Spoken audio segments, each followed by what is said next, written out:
ইরানের রাগ থেকে একটা সময় ট্রাম্প মাফ পেয়ে যাবে, কিন্তু তারেক রহমান আর তার লোকজন আর কখনোই হয়তো মাফ পাবে না।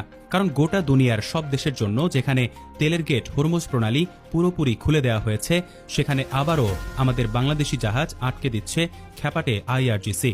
চারদিকে যখন একটা শান্তির খবর আসছিল, ঠিক সেই মুহূর্তেই বাংলাদেশের কপালে জুটল এক বিশাল শনির দশা। দুই নৌকায় পা দিয়ে চলার যে মারাত্মক চালাকি করা হয়েছে, তার ফল এখন হাড়ে হাড়ে টের পাচ্ছে পুরো দেশ। একদিকে যুক্তরাষ্ট্রের মন জোগানোর গোপন ছক, অন্যদিকে তেহরানের চোখে ধুলো দেওয়ার একটা চরম ব্যর্থ চেষ্টা। তারেকের লোকজন ভেবেছিল তারা খুব পটু আর ধুরন্ধর মাস্টারমাইন্ড। এই পণ্ডিতি করে সাধু সাজার ঢং এখন পুরো জাতির জন্য এক ভয়ঙ্কর ফাঁদ হয়ে দাঁড়িয়েছে।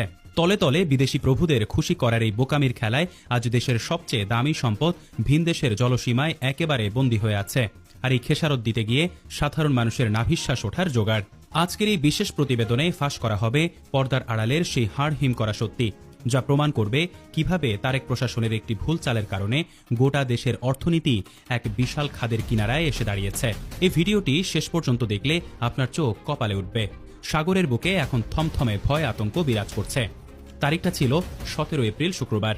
বিকেলবেলায় হঠাৎ করেই খবর আসে যে বাণিজ্যিক জাহাজ চলাচলের জন্য হরমুজ প্রণালী উন্মুক্ত করে দিয়েছে তেহরান। এই খবর পাওয়ার পর সবার মনে একটা বিশাল স্বস্তির বাতাস বয়। সবাই ভাবল, যাক, এবার বুঝি বিপদ কাটল। এর কিছুক্ষণ পরেই রাত ঠিক 9টার দিকে সংযুক্ত আরব আমিরাতের শারজাহ বন্দর থেকে নোঙর তুলে ফুজাইরার উদ্দেশ্যে রওনা দেয় বাংলাদেশ শিপিং কর্পোরেশনের বিশাল সারবাহী জাহাজ বাংলার জয়যাত্রা। জাহাজটি যখন বিশাল ঢেউ কেটে সামনের দিকে এগোচ্ছিল, তখন নাবিকদের মনে একটা আনন্দ কাজ করছিল। রাত 11:50 জাহাজটি যখন হরমুজ প্রণালীতে ঢুকে পড়ে, তখনও সবকিছু একদম ঠিকঠাকই মনে হচ্ছিল। হিসাব অনুযায়ী ভোর 3টার দিকে ওমান সাগরে পৌঁছানোর কথা তাদের। কিন্তু রাত 12টা বাজতেই শুরু হয় এক চরম নাটকীয়তা, যা কেউ কল্পনাও করতে পারেনি। রেডিও তরঙ্গে ভেসে আসে ইরানিয়ান নেভির এক কঠোর নির্দেশ।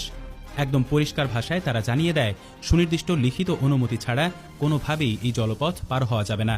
মুহূর্তের মধ্যেই মাঝ সাগরে থমকে যায় বাংলাদেশের এই বিশালাকার জাহাজ। অন্য দেশের জাহাজগুলো যখন খুব আরামে পার হয়ে যাচ্ছে, ঠিক তখনই কেবল বাংলাদেশের লাল সবুজ পতাকাবাহী জাহাজটির পথ আটকে দেয়া হলো।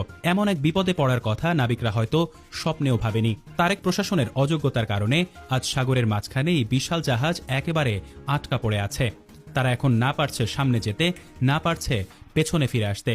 এখন সবার মনে সবচেয়ে বড় একটা প্রশ্ন ঘুরপাক খাচ্ছে, হঠাৎ করে কেন এমন একটা নিরীহ জাহাজের ওপর তেহরান এত বড় চোখ রাঙানি দিল?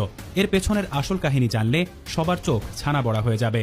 আসল ব্যাপার হলো, তারেক প্রশাসন প্রকাশ্যে একটা ভারসাম্য রাখার অভিনয় করতে চেয়েছিল। তারা বোঝাতে চেয়েছিল